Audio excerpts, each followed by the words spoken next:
Hello and welcome to the Week 6 recap video. Now, if you guys remember, I mentioned in my last video that I didn't have a lot of time to do stuff. I was going on a trip and I had to go to like 2 different weddings in the same weekend.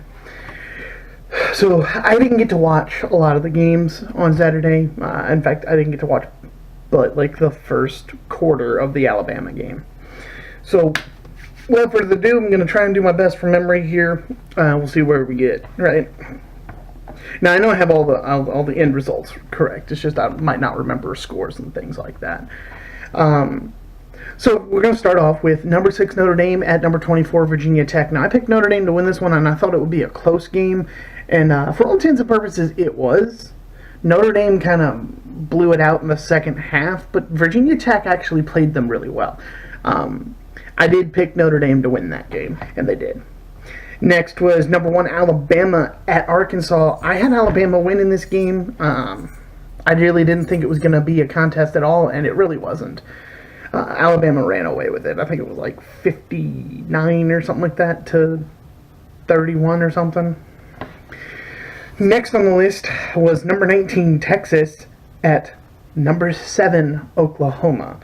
Now, I picked Oklahoma to win this game. I felt like Texas would keep it close, keep it interesting, but that Oklahoma was in the end going to be the one who came out on top. Now, what was interesting about this game, if I remember correctly, Texas was running away with the game at one point, but then Oklahoma came storming back into it. They lost by 3, though. Texas came away with the road win in the Red River rivalry after a disappointing loss in Week 1 to Maryland, where everyone pretty much wrote Texas off for the season. Now they're in the top 10. Next was Kansas at number 9, West Virginia. I had West Virginia winning this game, and they did pretty easily. Maryland at number 15, Michigan. This one was interesting. For the longest time, Maryland was playing with Michigan, and then in the second half, Michigan woke up, and I believe the final on it was like 30-something to like 14. But Michigan came away with the win like I thought they would. Next was Northwestern at number 20, Michigan State. Now, I had Michigan State winning this game at home. I felt like Northwestern would keep it close, but Northwestern just beat the pants off of them. Just like flat out beat them. There was no ifs, ands, or buts about who won that game. That was a good game by Northwestern. But unfortunately, I got the prediction wrong. Boston College at number 23, NC State. I picked NC State. I liked Boston College's start to the season, but NC State's looked like a solid team. Looks like they're picking right up where they left off last season. I think I thought NC State was going to win the game, and they did pretty handily at home. Next was number 4, Clemson at Wake Forest. I had Clemson winning this game. I didn't think Wake Forest was going to be able to keep up with them. Clemson did win it. It was like 63-6 or something like that. But a lot of people are going to start drawing the comparisons between Clemson and Notre Dame now based on this game. And I feel like that's not really a fair comparison to start making. Everybody plays everybody differently. What it came down to was, I think Notre Dame put up 56 points on them. So our offenses are fine. It's just the type of offense that Wake Forest had was able to put up like I think 22 points on Notre Dame, but 2 of those scores came in the fourth quarter when our second and third stringers were in. I say our, I'm meaning Notre Dame's. So I think the fact is that what you can take away from it is I think Notre Dame and Clemson are about the same level, but Clemson has a little bit more depth.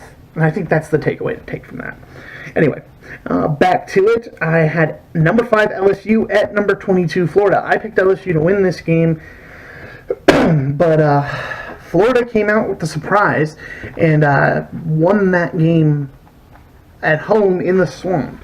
It is considered one of the toughest places to play for a reason, and they knock off LSU for the first time this season. things are only going to get harder for LSU as they have to play Georgia this upcoming weekend. Next was Florida State at number 17, Miami of Florida. I picked Miami to win that one. And the Canes looked like they were going to try and disappoint me. But they rolled through at the end and got the 1-point victory. But a win's a win. Iowa State at number 25, Oklahoma State. I picked Oklahoma State to win this one at home. I thought Iowa State would keep it close and keep it interesting. But I did not expect them to win. And they did.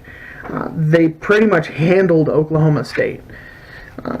So next on the list was Indiana at number 3, Ohio State. I picked Ohio State to win the game, and they did pretty handily, but Indiana did keep it a little interesting in the first half.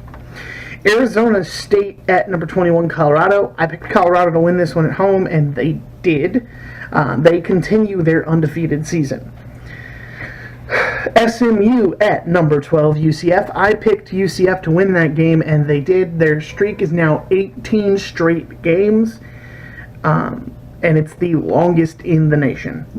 Next was number 13, Kentucky at Texas A&M. I had Texas A&M winning this game at home, and they did, but it went to overtime. Texas A&M has a good team, but I felt like Kentucky was just a little out of their depth. They're in new territory. They're still going to have a good finish on the season, in my opinion. Vanderbilt at number 2, Georgia. I picked Georgia. Really wasn't a competition. Number 8, Auburn at Mississippi State. I picked Auburn to win that game. However, Mississippi surprised me with the home win. Number 10, Washington at UCLA. I picked Washington to win that game, and they did, continuing UCLA's winless record. Nebraska at number 16, Wisconsin. I picked Wisconsin to win this one at home. They beat Nebraska, continuing Nebraska's winless record. Next was Utah at number 14, Stanford. I thought Stanford was going to bounce back from the game last week against Notre Dame. They were at home playing Utah. Utah's kind of an unproven team.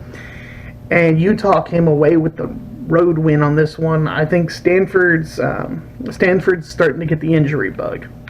And if they can't keep their key players like Bryce Love and their quarterback healthy, it's going to be a rough season for them to finish off on. And last but not least, my added game for that week was Tulane at Cincinnati. I picked Cincinnati to win the game. They did. Cincinnati is undefeated. They did not crack the top 25 like I thought they would, but hey, one can try. So that brings me to the end of this week. I got 15 of the 21 games correct. That puts me at a 71.4% correct rate, which, if I am not mistaken, is my lowest of the season.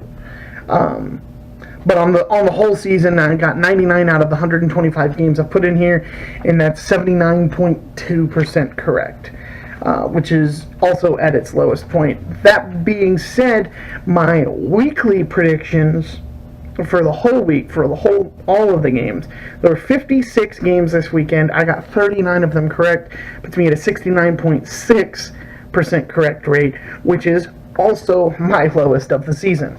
So week 6 here kind of hit me with the predictions. There were lots of upsets, lots of things going on. So what do you guys think? Who do you think out of the remaining group has the best chance at making the playoffs?